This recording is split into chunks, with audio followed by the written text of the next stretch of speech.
महाकुंभ। ऐसा बहुत से लोग कह रहे हैं कि महाकुंभ 144 साल के बाद लगा, लेकिन ऐसा क्या है कि ये महाकुंभ इतना खास है?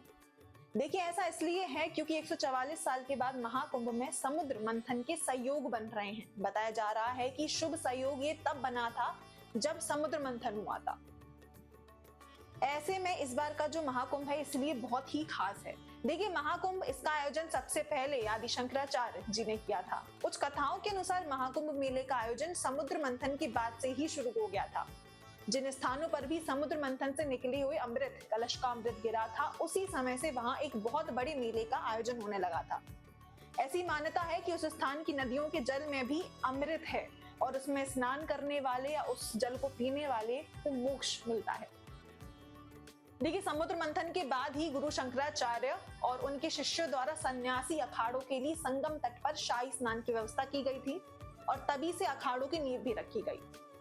साथ ही कुंभ के पीछे एक स्टोरी भी है। वो ये है कि एक टाइम जब देवराज इंद्र अहंकारी हो गए थे, जिसके बाद ऋषि दुर्वासा ने उन्हें श्राप दिया था कि वे इंद्र श्रीहीन हो जाएंगे, पैसा वैसा कुछ नहीं रहेगा। इसके चलते स्वर्ग का ऐश्वर्य, देवताओं का धन और वैभव सब कुछ नष्ट हो जाएगा। इसके बाद देवता भगवान विष्णु से मदद मांगने पहुंचे। ये देखिए क्या हो गया। भगवान विष्णु ने उन्हें हेल्प के तौर पर उन्हें एक राय दी। उन्होंने बताया कि आप एक काम करो, समुद्र मंथन कर लो। उसके बाद अमृत प्राप्त होने पर देवता अमर हो जाएंगे और स्वर्ग का वैभव भी नष्ट नहीं होगा। भगवान विष्णु ने मंथन के लिए देवताओं और असुरों को साथ आने को कहा।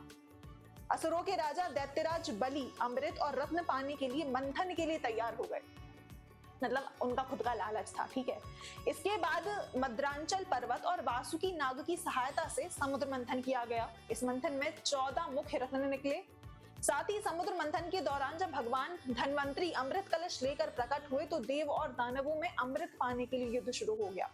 ये युद्ध देवताओं और असुरों के बीच अमृत कलश को लेकर 12 दिन तक छिड़ा था, जिस वजह से अमृत की कुछ बूंदें धरती पर गिर गईं।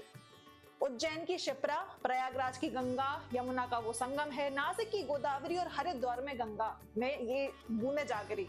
तो इन्हीं जगहों पर बारी बारी कुंभ लगता है। मैंने आपको बता दिया था कि कुंभ कौन कौन सी राशियों के इधर उधर होने से लगता है। मैंने आपको अपनी वीडियो में बता दिया था, आप जाकर देख लीजिए। और बाकी आपको जो नहीं पता हमें कमेंट सेक्शन में बताइए, और जो आपको पता है वो भी हमें बताइए।